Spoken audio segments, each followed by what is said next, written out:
말세속편 80부. 앞으로 2개월 후. 1부. 프롤로그. 구원의 조건이 개인의 인격적 영접과 믿음이라고 가르치는 전통 신학의 관점으로 보는 분들은 최근에 제 이야기가 이해되지 않을 수 있습니다. 오해하지 마시기 부탁드립니다. 저는 개인의 영접을 부정하는 것이 아닙니다. 제가 하고 있는 이야기는 개인의 인격적 영접과 믿음으로 성도들이 거듭나는 것 자체가 하나님 구원 계획의 끝이 아니라 오지의 불신자 등 더 많은 자들을 구원하기 위한 중보의 제사장을 선출하는 과정이라는 사실입니다. 잘 보세요. 개인의 인격적 영접과 믿음이 구원의 조건이라는 전통신학의 관점으로는 다음 성구의 미스테리를 절대로 풀 수 없습니다. 예수께서 중풍병자가 아닌 중보자들의 믿음을 보시고 중풍병자에게 말씀하셨습니다. 이 사람아, 내 죄 사함을 받았느니라. 죄인의 어떠함이 아닌 중보자의 믿음을 보시고 죄인을 구원해 주시는 중보의 법칙, 전통신학이 아닌 중보의 법칙만이 다음 성구들의 비밀을 풀 수 있는 것입니다. 그의 아버지 하나님을 위하여 우리를 나라와 제사장으로 삼으신 그에게 영광과 능력이 세세토록 있기를 원하노라. 아멘. 계시록 1장 6절. 아버지께서 나를 보내신 것 같이 나도 너희를 보내노라. 너희가 누구의 죄든지 사하면 사하여질 것이요 누구의 죄든지 그대로 두면 그대로 있으리라. 요한복음 20장 23절.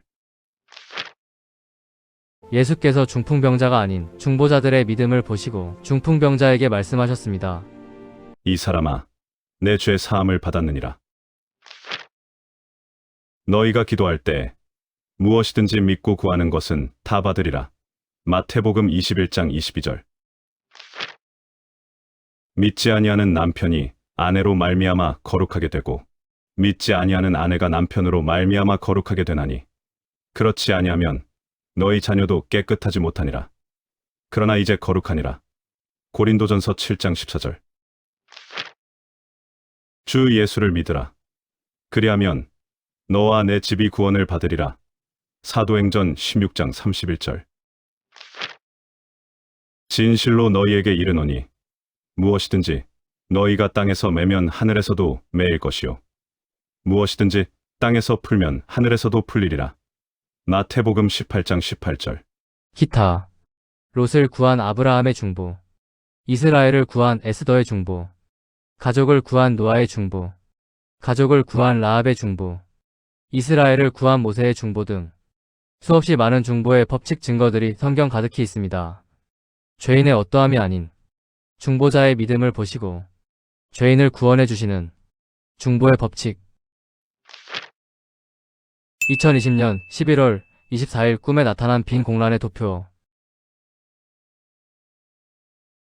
하나님 아버지께서 제 손에 쥐어주신 수천 년의 비밀이 세상에 퍼지지 않는 결정적인 이유가 제가 전통신학의 지향점과 다른 길을 가고 있기 때문임을 잘 알고 있습니다. 그리고 제가 이럴 것을 미리 아시고 제 손에 쥐어주셨다는 사실도 저는 잘 알고 있습니다. 그분은 실수하지 않는 분이시기 때문입니다. 저는 신학과 교리에 관심이 전혀 없는 사람입니다. 누군가가 해놓은 해석에는 흥미가 없기 때문이죠. 오직 제가 믿는 것은 인간의 누룩 없는 순도 100% 성경에 기록된 하나님의 말씀뿐입니다. 그러니 공감이 안 되는 분은 보지 마시기 부탁드립니다. 오늘 이야기 시작합니다. 챕터 1. 제사장의 비밀. 구원야기 시대, 즉 천국의 문이 좁은 문이었던 율법시대, 대제사장은 하나님과 백성 사이의 가장 높은 중재자 역할을 했습니다. 대제사장은 1년에 단 하루 대속죄일에 아무도 들어갈 수 없는 지성소에 홀로 들어가 하나님과 백성들을 깨끗하게 화해시켜 관계를 리셋시키는 역할을 했습니다. 지금부터 집중 부탁드립니다. 대제사장의 보조 역할인 일반 제사장은 백성들로 하여금 하나님을 만나게 해주는 중보 전문가였습니다. 대제사장이 1년에 한 번 지성소로 들어가 하나님과 백성 사이의 부정함을 깨끗이 리셋하여 화목케 한다면 일반 제사장들은 매일 아침 저녁으로 백성들의 제사를 돕고 속죄 제물에 피를 뿌려 백성 개개인의 죄를 씻어내며 그들과 하나님과의 관계가 끊어지지 않는 역할을 했던 것입니다. 한마디로 일반 제사장은 백성 개개인의 죄를 씻고 하나님과의 관계를 회복시키는 실무적인 중재자였던 것입니다. 요약. 대제사장이 대속죄일의 지성소로 들어가 하나님과 백성 사이의 부정함을 깨끗이 리셋하여 화목케 한다면 그 다음 1년 동안 일반 제사장이 매일 열심히 속죄 제물에 피를 뿌려 백성들의 죄를 속죄시킨다. 이것이 대제사장과 일반 제사장이 하는 일의 요약입니다. 제가 무슨 소리를 하려는 건지 이미 눈치채셨지요. 그동안 중보의 법칙을 함께 공부한 여러분의 심장은 지금 두근거리고 있어야 정상입니다. 수천 년간 비밀이었던 진실을 마주하려는 중이니까요. 지금부터가 본론입니다. 신언약의 시대, 즉 그리스도의 십자가의 보혈이 천국의 좁은 문을 누구나 쉽게 들어갈 수 있도록 활짝 열린 문으로 만들어버린 은혜 시대에 더 이상 땅에는 대제사장이 필요 없어졌습니다. 대제사장만 들어갈 수 있는 하늘의 지성소에 영원한 속죄를 이룬 어린 양의 피를 들고 영원한 생명을 가진 대제사장이 들어가시어 영원한 제사를 지내고 있기 때문입니다. 그리스도께서는 장래 좋은 일의 대제사장으로 오사 손으로 짓지 아니한 것, 곧 이 창조에 속하지 아니한 더 크고 온전한 장막으로 말미암아 염소와 송아지의 피로 하지 아니하고 오직 자기의 피로 영원한 속죄를 이루사 단번에 성소에 들어가셨느니라. 히브리서 9장 11에서 12절.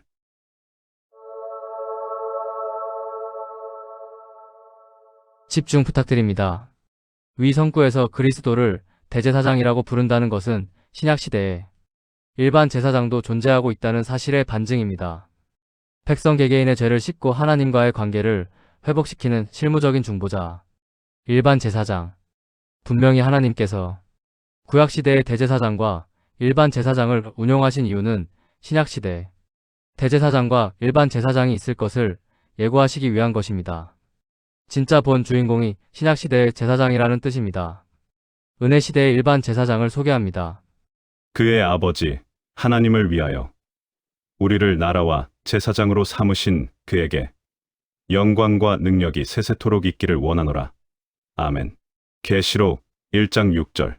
예수 그리스도께서 그들로 우리 하나님 앞에서 나라와 제사장들을 삼으셨으니 그들이 땅에서 왕 노릇하리로다 하더라. 계시록 5장 10절. 그러나 너희는 택하신 족속이요 왕 같은 제사장들이요 거룩한 나라요 그의 소유가 된 백성이니. 베드로전서 2장 9절. 신약시대 백성 개개인의 죄를 씻고 하나님과의 관계를 회복시키는 실무적인 중재자인 일반 제사장.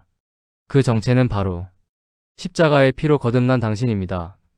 그동안 많은 사람들이 그리스도께서 대제사장이고 성도들이 제사장이라고 말은 하면서도 제사장인 성도의 이 역할을 불신자들을 교회로 인도하여 목사 앞에 앉히는 전도 정도의 역할로만 한정하여 생각했습니다. 하지만 제사장의 업무는 제단 앞으로 백성을 끌고 오는 것이 아닙니다. 제사장의 업무는 백성들에게 직접 속죄 제물에 피를 뿌려 죄를 사하는 것이었습니다. 구약의 제사장들은 속죄 제물의 피를 백성에게 뿌려 직접 죄사함을 중보하였는데 왜 신약의 제사장들에게만 불신자를 교회로 끌고 와서 목사 앞에 앉히는 역할이라는 엉뚱한 해석을 했던 걸까요?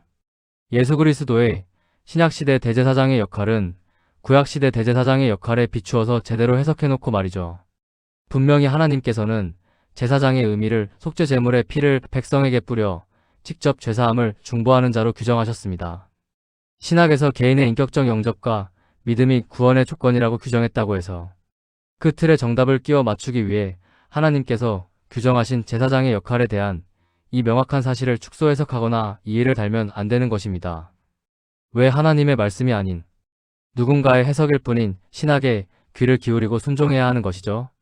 구약이건 신약이건 제사장은 무조건 속죄 제물의 피를 백성에게 뿌려 직접 죄사함을 중보하는 자입니다. 제 말이 틀렸나요? 요약. 대제사장이 하나님과 세상의 모든 죄인들 사이를 영원히 중보하시는 동안 그 사이 일반 제사장은 주께 부여받은 보혈의 권세로 믿지 않는 백성들의 죄를 주님께 중보하여 천국으로 인도한다. 미리 말씀드리지만 위의 내용은 다음 성구에 기인합니다. 너희가 기도할 때 무엇이든지 믿고 구하는 것은 다 받으리라. 마태복음 21장 22절.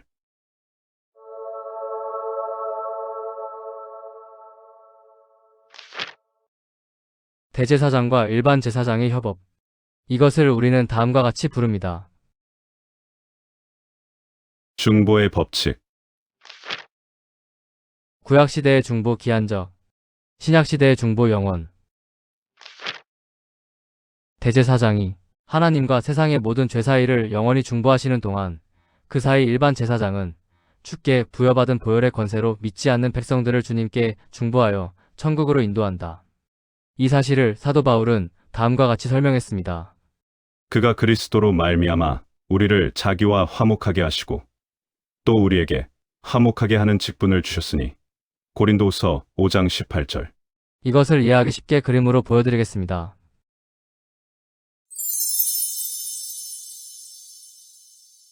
이제 질문드립니다. 은혜시대 대제사장이 예수 그리스도시고 일반 제사장이 거듭난 성도들이면 일반 제사장의 핏뿌림을 통해 속죄받는 백성들의 정체는 무엇일까요? 답은 쉽습니다. 너무나 뻔한 것이죠.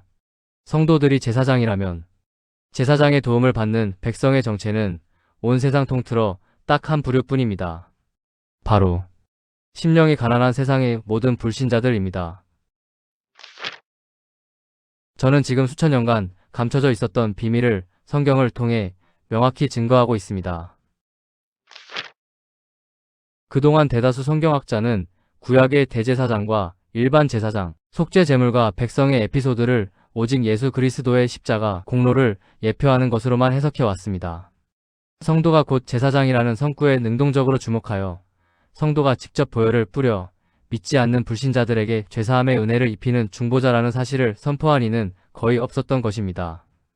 실제 제사장의 본질적 업무가 죄사함을 실현하는 적극적인 중보였음에도 불구하고 성도들의 제사장 사역을 신학의 관점에 맞추기 위해 불신자들을 교회로 인도하는 전도의 틀에만 가두어 두었기에 중보의 법칙을 깨닫지 못한 것입니다. 이런 상황이니 지극히 성경 그대로 이야기를 하고 있는 저의 말이 미혹같이 들려버리는 것입니다. 죄인의 거룩한 행실과 상관없이 보혈로 거듭난 성도의 중보만 있으면 거룩해져서 모든 죄를 용서받게 해놓으신 하늘 아버지의 중보의 법칙, 수천 년의 비밀이었던 이것이 지금 와서야 열린 이유는 중보의 법칙을 통해 모든 영혼을 추수해야 하는 시점이 드디어 되었기에 다음 성구가 오랜 잠에서 깨어 작동을 시작했기 때문입니다. 주 여호와께서는 자기의 비밀을 그 종 선지자들에게 보이지 아니하시고는 결코 행하심이 없으시리라. 아모스 3장 7절. 중보의 법칙이 열린 것은 본격적인 추수가 곧 있을 거라는 증거입니다. 비밀을 그 종 선지자들에게 보이셨다는 것은 곧 행하실 것이기 때문이라는 소리가 되기 때문입니다. 아직도 제 말을 우습게 생각하시는 분들이 있을 테지만 신경 쓰지 않습니다.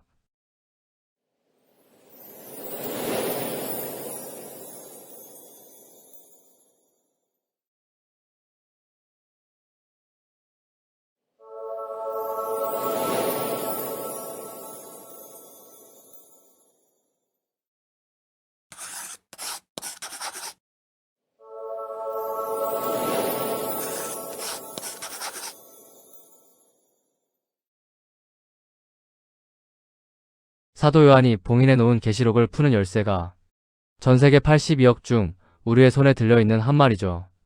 여섯 번째 봉인. 여호와의 크고 두려운 날이 이르기 전에 해가 어두워지고 달이 핏빛같이 변하려니와 누구든지 여호와의 이름을 부르는 자는 구원을 얻으리니 남은 자 중에 나 여호와의 부름을 받을 자가 있을 것임이니라. 일곱 번째 봉인. 여호와의 크고 두려운 날, 마지막 1년. 저는 천국에서 우리를 가장 반갑게 맞이할 사람이 사도 요한일 거라고 생각합니다.